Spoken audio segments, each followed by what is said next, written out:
जय हिंद बच्चों, होली की आप सबको बहुत बहुत शुभकामनाएं। और होली की छुट्टियां आपके पूरी तरीके से काम है और आप बिल्कुल होली ना खेले, इसलिए न्यू लाइट ने आपके लिए बहुत सारे लेक्चर्स तैयार किए हैं।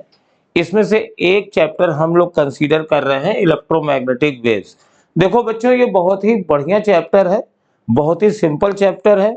कुल मिला के जिस पोर्शन से आते हैं क्वेश्चन वो सिर्फ 2 पेज में है, मुश्किल से 6-7 पॉइंट्स हैं और हर साल उससे 1-2 क्वेश्चन आ रहे हैं। तो इससे बढ़िया कोई चैप्टर नंबर स्कोर करने के लिए हो नहीं सकता है।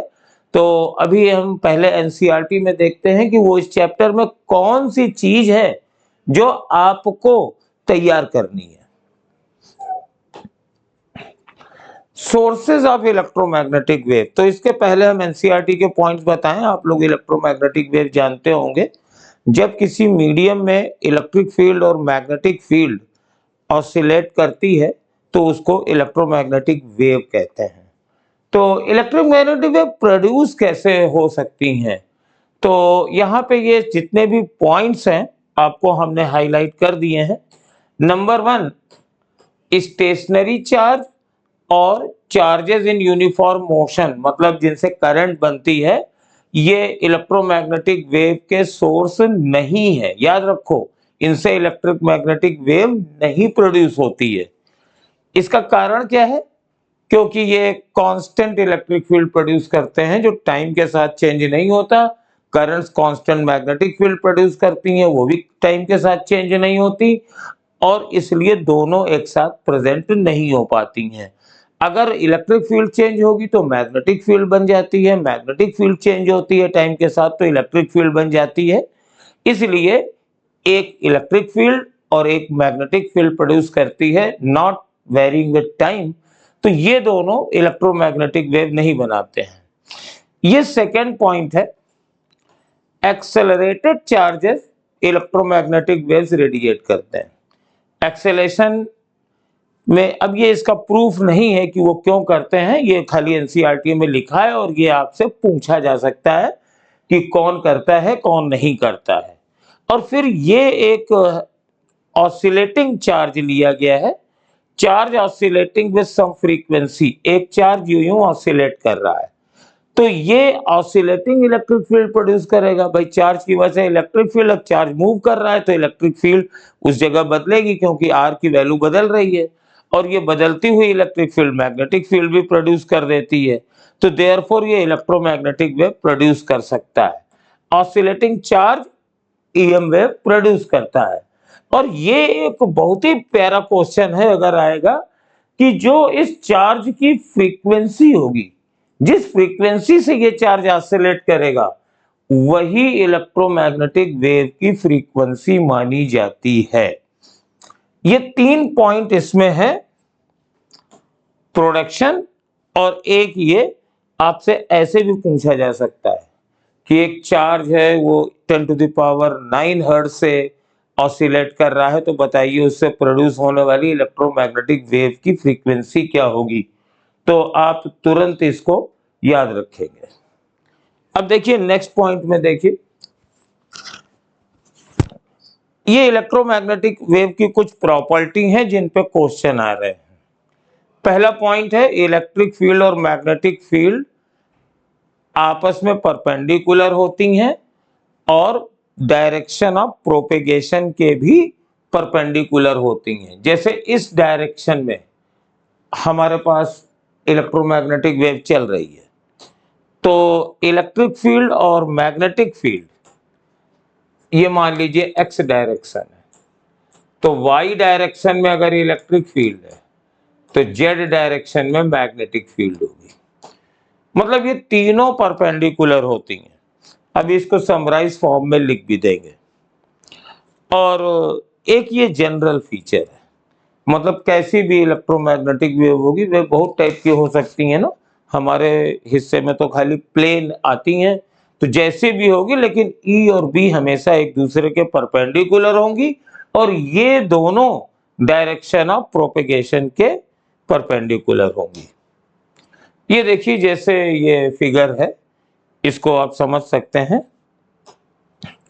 देखिए यहां पर इलेक्ट्रोमैग्नेटिक वेव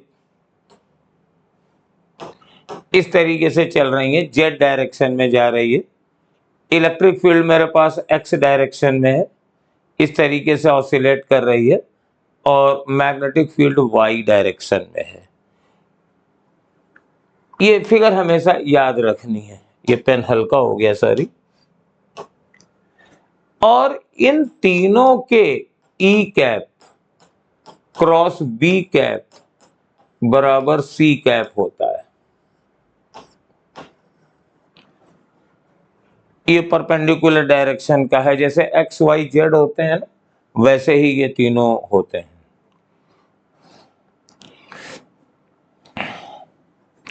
ये इसका डिस्क्रिप्शन है। Electric field, electromagnetic wave Z direction में जा रही है, तो ये एक्स डायरेक्शन में इलेक्ट्रिक फील्ड है, ये वाई डायरेक्शन में मैग्नेटिक फील्ड है। ई एक्स बराबर E naught sine K Z minus omega T, B naught sine K Z minus omega T. और इसके मेन फीचर्स ये हैं कि जो ओमेगा अपॉन के है, तो omega upon K is equal to speed of electromagnetic wave C, और जहां सी बराबर √1 upon mu naught epsilon naught. ये वैक्यूम की बात हो रही है। अब यहां पर ये हम लोगों को सिर्फ याद करना है, क्योंकि इसको प्रूफ मैक्सवेल के इक्वेशन से किया जाता है। Derivations are not important in this chapter, खाली मुझे फैक्ट याद रखने हैं। सिर्फ 5 पॉइंट्स हैं, और उनसे आपको ये अभी मैं जितने भी क्वेश्चन आए हैं सारे कराने वाला आया हूं, और आप खुद देखिएगा हर क्वेश्चन एक एक पॉइंट पर है। तो ये वैक्यूम में है, म्यू नॉट एप्सिलॉन नॉट से आपका परिचय होगा ही होगा। ये परमिबिलिटी ऑफ वैक्यूम है, ये परमिटिविटी ऑफ वैक्यूम है। ये प्रूफ कैसे हुआ? ये प्रूफ मैक्सवेल ने किया था, वो प्रूफ वही जाने, हमें बस इतना याद रखना है। Next point, E upon B बराबर सी। आपकी जो इलेक्ट्रिक फील्ड और मैग्नेटिक फील्ड है उनके एम्पलीट्यूड बराबर नहीं होते हैं, वो इन दोनों के बीच में ये रिलेशन होता है। ये भी मैक्सवेल साहब ने वेव इक्वेशन बना के प्रूव किया था। हमारे पास क्वेश्चन खाली इन रिजल्ट्स पे आते हैं। इसके बाद अगर वो मटेरियल में चल रही है तो उसकी वेलोसिटी हो जाती है v बराबर 1 अपॉन म्यू एप्सिलॉन और अंडर रूट। और अगर आपको याद हो तो 2022 में इस पर एक क्वेश्चन सीधे आया था, अभी आपको मिलेगा भी, हम आपको दिखाएंगे उसे। पहले कम से कम जितना क्वेश्चन करने की है उसकी तैयारी कर ली जाए कि हमें क्या क्या याद रखना है। Velocity of light on electric and magnetic property medium पे डिपेंड करती है, क्योंकि एप्सिलॉन और म्यू दोनों मीडियम के हैं, और फिर बाद में इससे रिफ्रैक्टिव इंडेक्स भी हो जाता है, क्योंकि refractive index C upon V होता है। Velocity of electromagnetic wave in free space और वैक्यूम एक फंडामेंटल कांस्टेंट है, बहुत जगह यूज किया जाता है, और इसको एक्सपेरिमेंट वगैरह से शो करते हैं, लेकिन इसको C को एक बहुत ही कांस्टेंट के रूप में लेते हैं। ये कुछ पॉइंट्स हैं, इन्होंने बताया है कि वैक्यूम में स्पीड इतनी होती है, और उसी से मीटर की डिफिनीशन डिफाइन की गई है। तो ये सब इस चैप्टर के कोर्स नहीं है, और ये एग्जैक्ट वैल्यू है। दिस इज इंपॉर्टेंट, याद नहीं रहता है लेकिन याद कर सकते हो तो कर लेना। ये लाइट की स्पीड की एग्जैक्ट वैल्यू है, 3 × 10⁸ इसकी नियर बाई वैल्यू है, और वही हम लोग ज्यादा यूज करते हैं।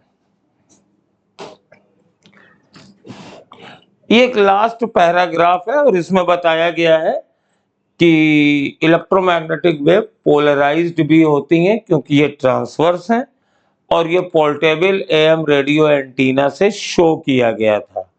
तो इसमें थ्योरी का क्वेश्चन आपसे बनेगा, क्या पूछेंगे? कहेंगे कि इलेक्ट्रोमैग्नेटिक वेव पोलराइज हैं कि नहीं, तो आप बताएंगे होती हैं, और कैसे शो किया गया? एंटीना वाले एक्सपेरिमेंट से शो किया गया। इसमें खाली यही क्वेश्चन 1-2 बनते हैं।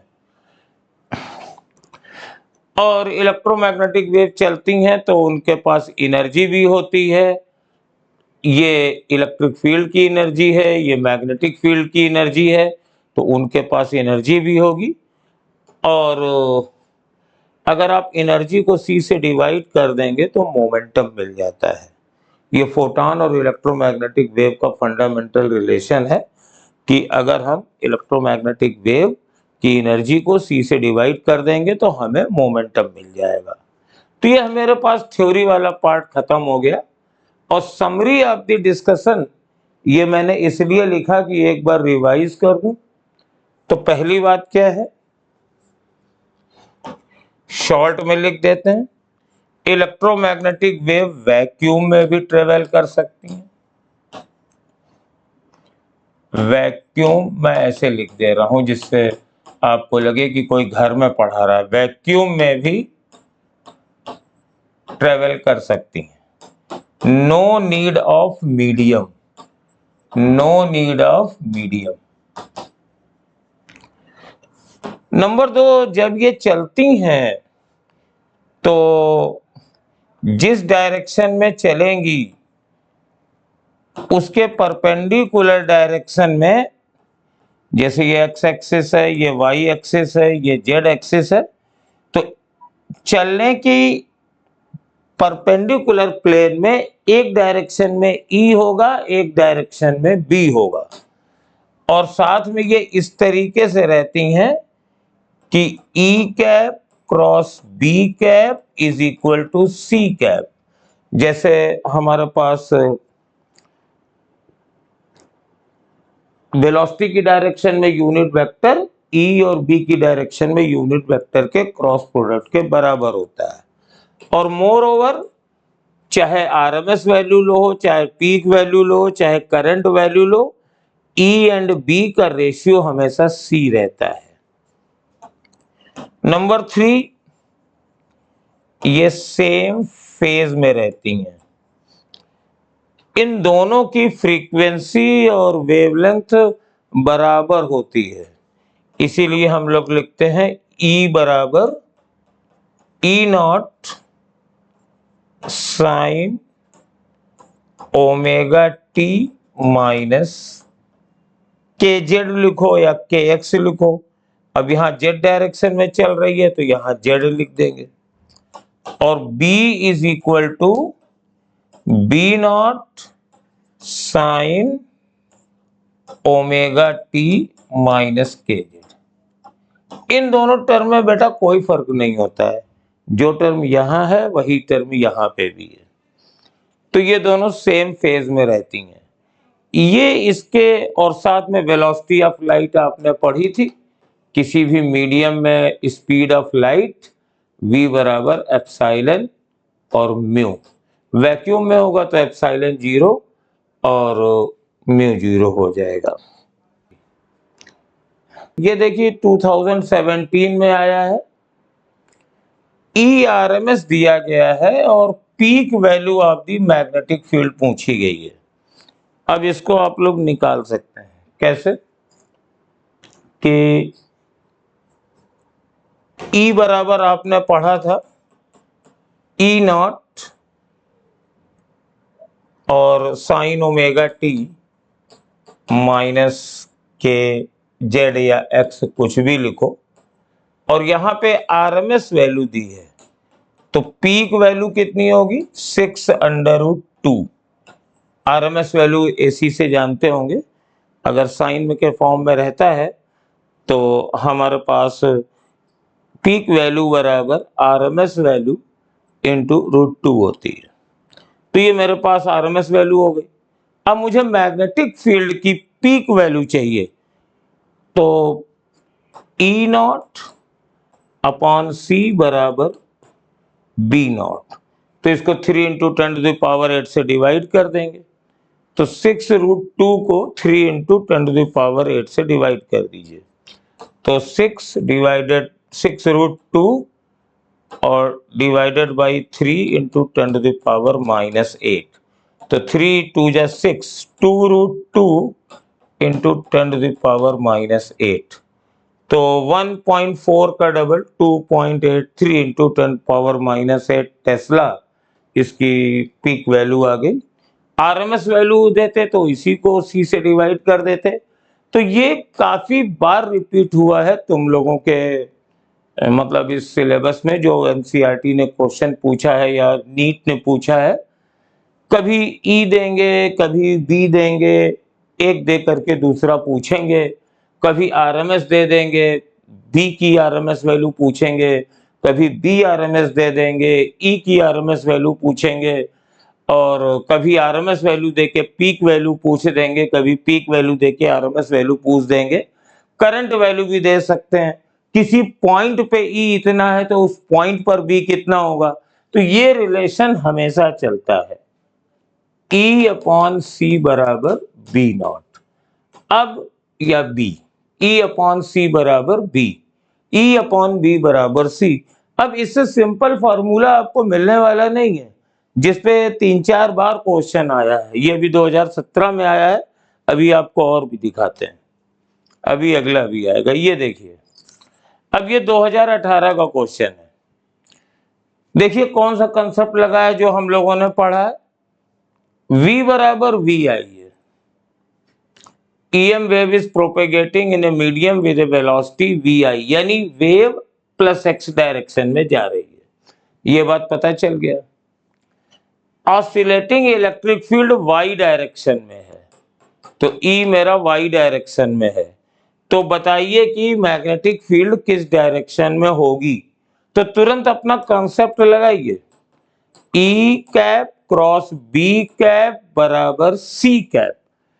तो ये बेटे हमारे पास I कैप है, C I डायरेक्शन में है वेलोसिटी, उसकी डायरेक्शन में यूनिट वेक्टर I है, और E J डायरेक्शन में है। तो ये कौन सा वेक्टर होगा, इसको आप निकाल सकते हैं।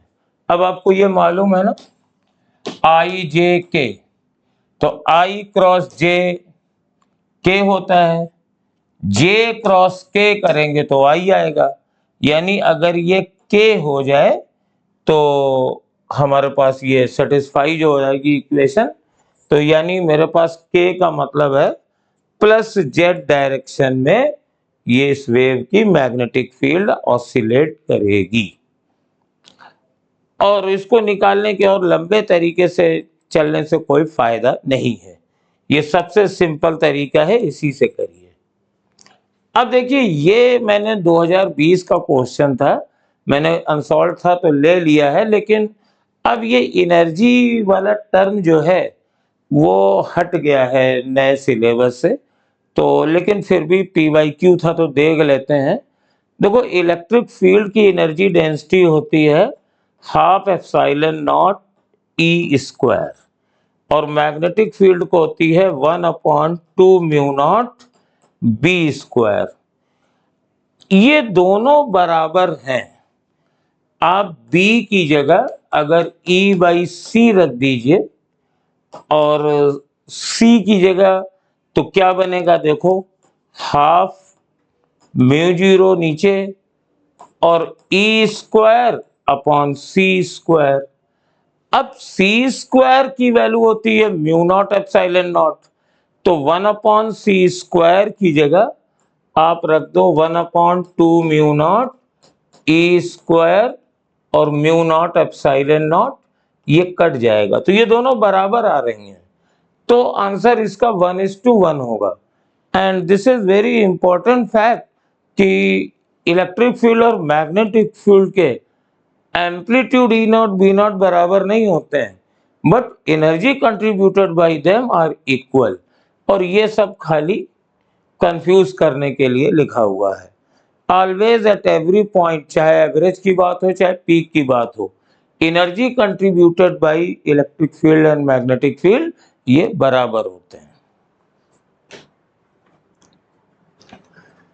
ये 2021 का क्वेश्चन था, और कहते हैं कि इलेक्ट्रोमैग्नेटिक वेव एक्स डायरेक्शन में चल रही है, तो इसमें से कौन सा पेयर E और B की डायरेक्शन में हमारे पास हो सकता है। पहला वाला ई, दूसरा वाला बी। तो देखो दो रिलेशन होते हैं, हमने बताया था, अब याद करो जितने पॉइंट्स बताए थे।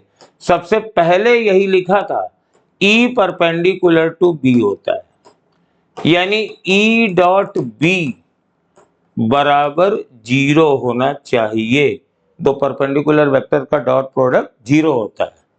तो यहां पे देखो किनका डॉट प्रोडक्ट 0 होगा? क्या इन दोनों का 0 हो सकता है? जे प्लस के डॉट जे प्लस के कभी नहीं होगा, दोनों पॉजिटिव है, ये 2 आ जाएगा। क्या इसका डॉट प्रोडक्ट 0 हो सकता है? तो माइनस माइनस 1 और ये भी 2 आएगा, तो ये भी 0 नहीं है। क्या इन दोनों का डॉट प्रोडक्ट 0 हो सकता है? नहीं। इनमें से किसी का डॉट प्रोडक्ट 0 नहीं आ रहा। जे प्लस के, तो जे डॉट जे 1, के डॉट के 1, 2 आ गया। माइनस माइनस 1, हाँ इसका 0 आ रहा है।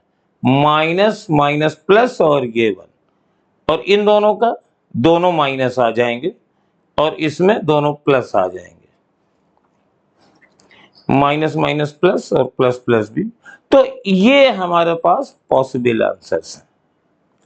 अब सर ये बताओ कि यहां तो खैर काम चल गया, अगर कहीं ऐसे दो ऑप्शन होते तो हम कैसे पता करते ये हैं कि ये हैं?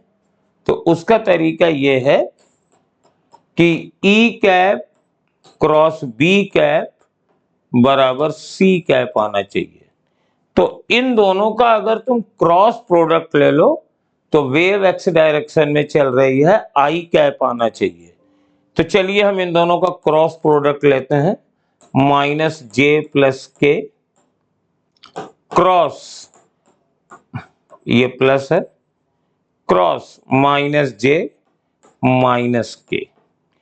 तो देखिए माइनस जे क्रॉस जे, तो ये 0 हो जाएगा, प्लस के क्रॉस माइनस जे, तो आपको मालूम है आई जे के, तो के क्रॉस ये के है, पहले इससे दोनों को किया माइनस जे क्रॉस जे, अब इससे करेंगे तो के क्रॉस माइनस जे, तो ये के है ये जे है, तो के क्रॉस जे होता है माइनस आई और इन दोनों का प्रोडक्ट हो गया प्लस आई, माइनस पहले से। फिर इससे करेंगे तो माइनस जे क्रॉस माइनस के, ये भी आई आएगा, और के क्रॉस के करेंगे तो ये फिर 0 आ जाएगा, तो ये आई वेक्टर आ रहा है, तो ई क्रॉस क्रॉस ई क्रॉस बी, ई कैप क्रॉस बी कैप, ये सी कैप आ रहा है, इसलिए ये सेकंड आंसर ही सही है। अगर यहाँ पे दो ऐसे आंसर होंगे जिनमें डॉट प्रोडक्ट 0 होगा तो फिर आप इससे चेक करेंगे कि उन दोनों में से कहीं कौन सा सही आंसर है। नेक्स्ट देखिए, इलेक्ट्रोमैग्नेटिक वेव, ये 2022 अब्रॉड में हुआ था पेपर, 2022 में हुआ था, बाहर वालों के लिए होता। Electromagnetic wave is moving along negative Z direction, तो v की वेलोसिटी हो गई minus K, and at any instant at time at a point its electric field vector is 3j cap, तो E बराबर है 3j, नोट कर लीजिए। अब मैग्नेटिक फील्ड कितनी होगी? तो देखिए मैग्नेटिक फील्ड कैसे निकलेगी, मैग्नेटिक फील्ड ऐसे निकलेगी, B बराबर, अगर वैल्यू में निकालेंगे तो E बाई सी हो जाएगा, तो 3/3 अपॉन 10⁻⁻8, ये आ गया, तो ये आ जाएगा 10⁻⁻8 टेस्ला, ये मैग्नीट्यूड आ गया है। और डायरेक्शन क्या होगी? तो जे कैप क्रॉस बी कैप बराबर माइनस के कैप होना चाहिए। अब आप देखिए यहां क्या हो सकता है, आई लिखेंगे तो जे क्रॉस के, जे क्रॉस आई, आई क्रॉस जे के होता है, जे क्रॉस आई माइनस के होता है, तो ये आई आ जाएगा, तो आंसर में आई आना चाहिए। आंसर में आई आना चाहिए। तो हमारे पास आंसर हो जाएगा 10⁻⁻8 आई कैप। उस इंस्टेंट पर मैग्नेटिक फील्ड ये होगी। ये जहां से क्रॉप किया है ये ऑप्शन गलत है, ये आंसर आएगा। नेक्स्ट चलिए, ये 2023 का क्वेश्चन है। इलेक्ट्रिक फील्ड ऑसिलेट कर रही है 2 × 10⁻10 हर्ट्ज से और एम्पलीट्यूड 48 है।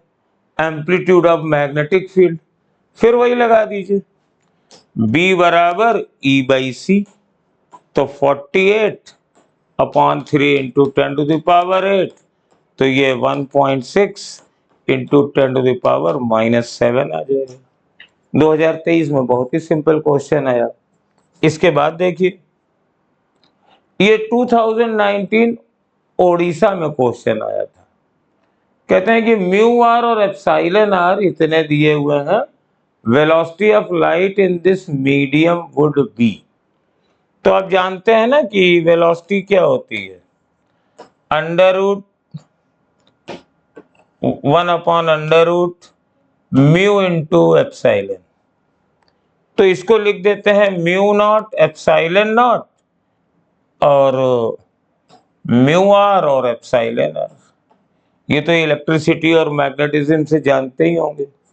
तो ये मेरे पास आ गया C/√μr εr। देखो ये और ये मिलके C बन गया, ये डिफिनीशन है वैक्यूम में। अब वैल्यू रख दीजिए, 3 × 10⁸ C की वैल्यू रख दीजिए, और εr और μr की वैल्यू कितनी है, 1 और 1.44 है।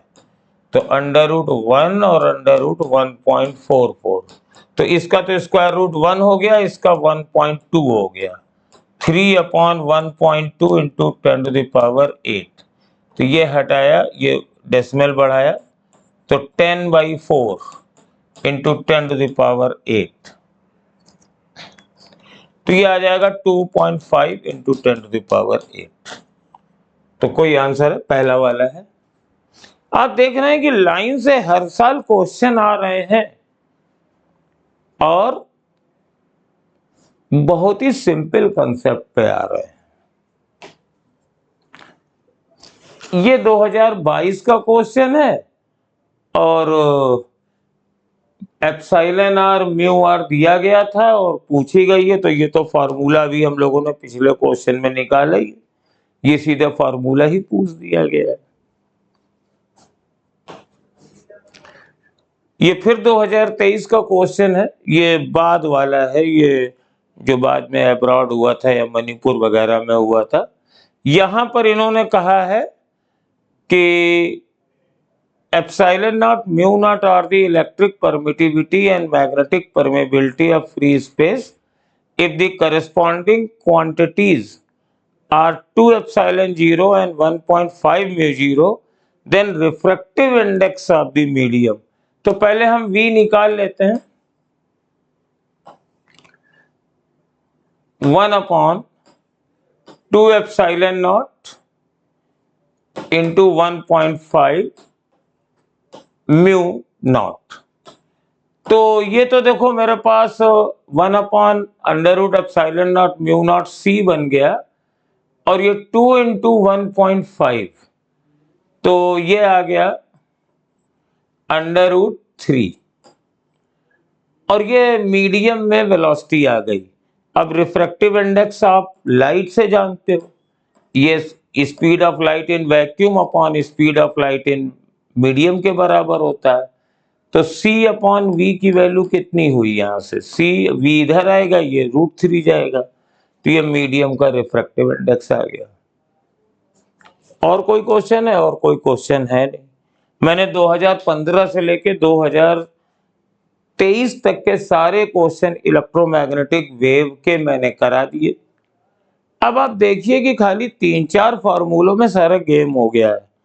तो इस तरह की और चीजें लेकर के हम लोग आपके पास आते रहेंगे, और आप लोग कमेंट करके बताइएगा वीडियो कैसा लगा।